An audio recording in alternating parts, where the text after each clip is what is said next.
நம்மோடு செய்தியாளர் ரகுவரன் இணைப்பில் இணைஞ்சிருக்கிறார். இன்று விஜய் ஆளுநரை சந்தித்த அந்த நிகழ்வு குறித்து அவரிடம் பேசுவோம். ரகுவரன், இன்று நடந்த அந்த சந்திப்பு ஆனது எந்த அளவுக்கு முக்கியத்துவம் வாய்ந்ததா பார்க்கப்படுது?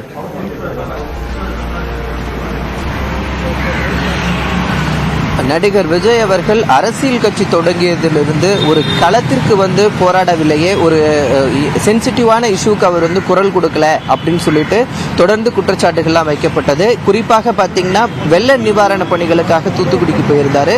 அது மட்டும் இல்லாமல் சென்னையில் கடந்த சில மாதங்களுக்கு முன்பு மழை பெய்த போது கூட அவர் அலுவலகத்தில் வைத்துதான் நிவாரணப் பொருட்கள்லாம் கொடுத்தாங்க. இது எல்லாம் ஒரு பேசுபொருளாக இருந்த நிலையில் தமிழகத்தில் தற்போது ஒரு அதிர்வலை ஏற்படுத்தியிருக்கக்கூடிய இந்த பாலியல் வன்கொடுமை தொடர்பான வழக்கிற்காக அவர் காலையில் ஒரு கடிதத்தை எழுதியிருந்தார். அவர் கைப்படவே பெண்களுக்காக நான் ஒரு அரவணைப்பாக இருப்பேன், ஒரு பாதுகாப்பாக இருப்பேன், நான் உடன் நிற்பேன் அப்படின்ற விவரங்கள் எல்லாம் அடங்கிய ஒரு தன் கைப்பட எழுதிய ஒரு கடிதத்தை அவர் வெளியிட்டிருந்தார்.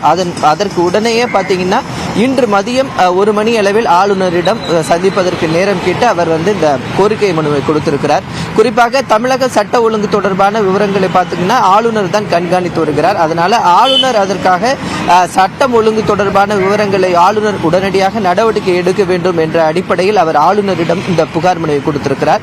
2 விவரங்கள் அதில் ஒன்று இருந்தது. ஒன்று பெண்களுக்கான பாதுகாப்பு இல்லை அப்படின்னு சொல்லிட்டு ஒரு விவரமும், மற்றொன்றில் பார்த்தீங்கன்னா இந்த ஃபேஜல் புயல் காரணமாக பாதிக்கப்பட்ட இந்த கடலோர மாவட்டங்கள் மற்றும் உள் மாவட்டங்கள் திருவண்ணாமலை வரைக்கும் பார்த்தீங்கன்னா மிகுந்த சேதம் ஏற்பட்டது. அவர்களுக்கான நிவாரணம் கொடுக்க முடியாத சூழல் இருக்கு. அதற்குள்ள இந்த பொங்கல் போன்ற திருவிழாக்கள்லாம் வரக்கூடிய நிலையில நிவாரணப் பொருட்களை விரைந்து வழங்குவதற்கான ஒரு அந்த மத்திய அரசினுடைய அந்த நிதியை ஒதுக்கி தர வேண்டும் என்ற கோரிக்கையும் அவர் ஆளுநரிடம் வைத்திருப்பதை பார்க்க முடிகிறது. 2 அம்ச கோரிக்கையை அவர் வைத்திருக்கிறார். அவர் செய்தியாளர்கள் கேள்வி எழுப்பியது கூட செய்தியாளர்களுடைய கேள்விக்கு பதிலளிக்காமல் அவர் நேரடியாக புறப்பட்டு சென்ற காட்சிகளை நம்ம பார்க்க முடிந்தது. சென்று ரகுவரன், உங்களுடைய தகவலுக்கு நன்றி. ஏற்கனவே விஜய் பெண்கள் பாதுகாப்பு சார்ந்து பெண்களுக்கு எதிரான அந்த வன்கொடுமை எதிரான அந்த தினத்தன்று நவம்பர் மாதம் அந்த ஒரு அறிக்கை வெளியிட்டிருந்தார். பெண்களுக்கு எதிராக நடக்கக்கூடிய இந்த அநீதிகளை பார்க்கும்போது துயரமாக இருக்கிறது என்று தெரிவித்திருந்தார்.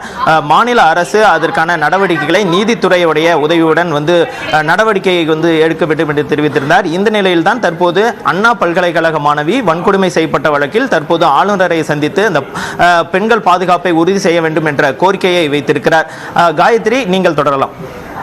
நன்றி செந்தில். விஜய் ஆளுநரை சந்தித்தது அரசியல் களத்தில் இது போன்ற தாக்கத்தை ஏற்படுத்தக்கூடும் என்பது குறித்து விரிவான தகவல்களை வழங்கியமைக்காக